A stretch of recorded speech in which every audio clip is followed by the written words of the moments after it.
Hi class, this is lecture 13. We're going to talk about David Hume's criticisms of the design argument.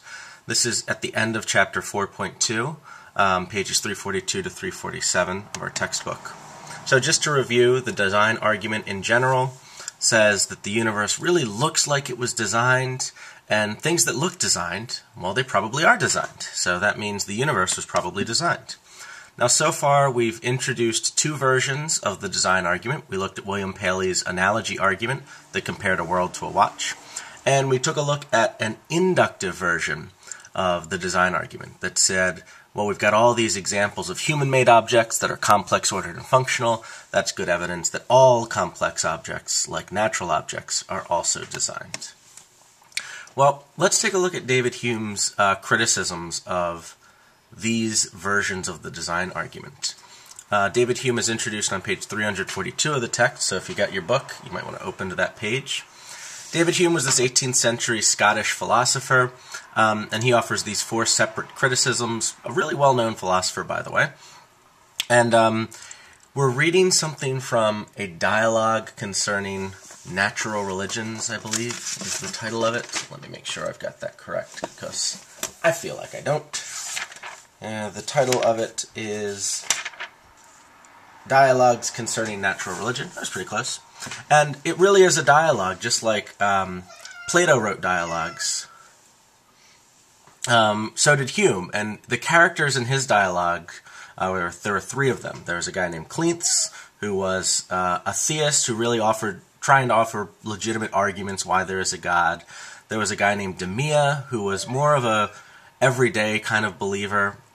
Didn't really care about arguments so much. Every once in a while put forward an argument for why he believed in God, but in general believed for faith reasons. Then there was this guy named Philo, who was really the voice of David Hume, and was talking from a skeptical position, skeptical of lots of these arguments that the other two were putting forward. Funny that Philo was named Philo, think of philosopher. Anyway, so let's remind ourselves of Paley's argument by analogy, and we'll start to evaluate it to see whether David Hume has anything relevant to say about it. So premise one, watches are complex, ordered, and functional. They're also created by intelligent designers. Humans are those intelligent designers. Like watches, the universe is very complex, ordered, and functional. So our conclusion, the universe is most likely created by a very intelligent designer, like God. So we've got three different things we want to check in this argument. We want to see whether those premises are true. We want to see how similar those two things being compared are. We want to see whether those similarities are relevant to the conclusion we're trying to draw. Well, let's take a look at premise one. Watches are complex, ordered, and functional, and created by intelligent designers. Is that true, false, questionable? What do you think? As always, we're going to pause so you can get a chance for yourself to think before we move on to everyone. Well, that's just true. Obviously, watches, we know that, are both of those. Let's move on to premise two. Like a watch, the universe is very complex, ordered, and functional. What do you think? Do you buy that? Is that true? Is that false? Is that questionable?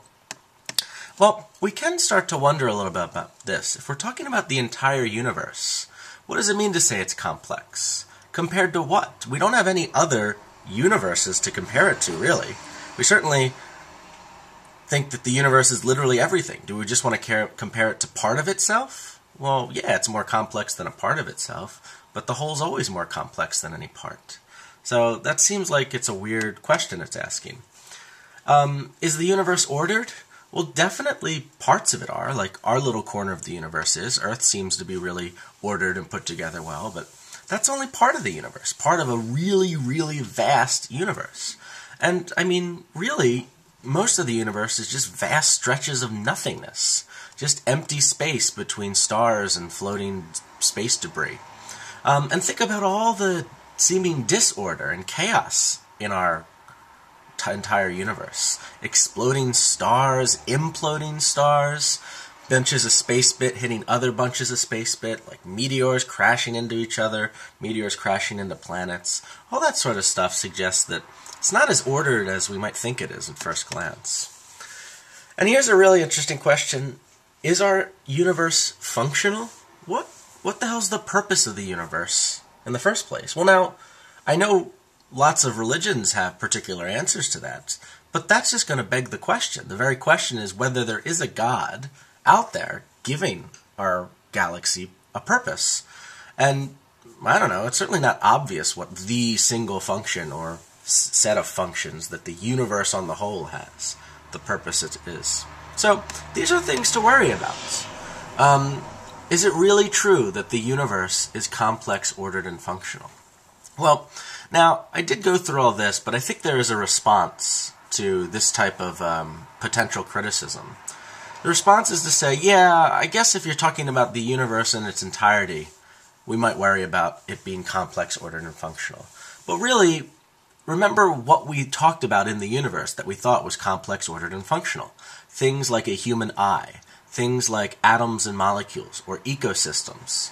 So we don't really mean to compare a watch to the entire universe. We really should be properly comparing the watch to specific natural objects in the universe, like eyes and aardvarks and trees and livers and all that sort of stuff. So let's replace that phrase, the universe, with certain natural objects, and see if this premise is true. Like watches, certain natural objects in the universe are very complex, ordered, and functional.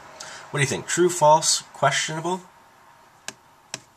Well, this one seems a lot more true. It seems like, yeah, an eye is definitely complex, ordered, and functional, uncontroversially. So that seems to hold water.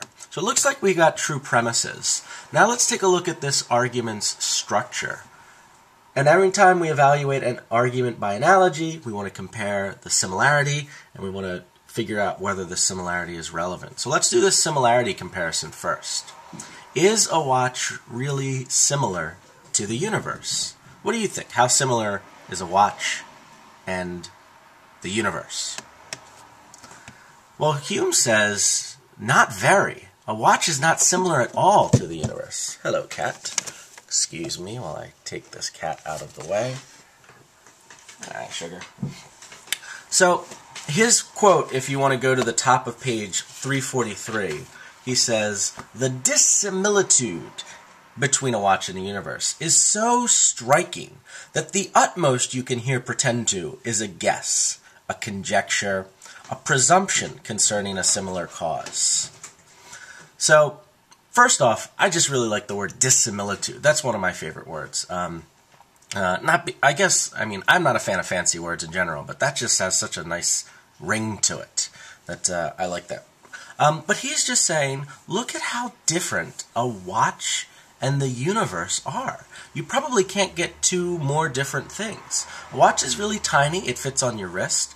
The universe is frickin' everything. It's huge, it's massive, there's way more to the universe than there is to a watch. This is an incredibly weak analogy, and this is Hume's first big criticism of the design argument. This is criticism A1, if you're following along in the book.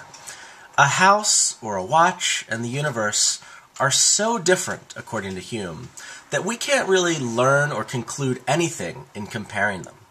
The more similar an analogy is, the more comfortable and confident we can feel in drawing any conclusion in an analogy comparing those two things. But since we've got two things that are so different, it's not clear we can learn anything. He offers the comparison, if you're trying to figure out how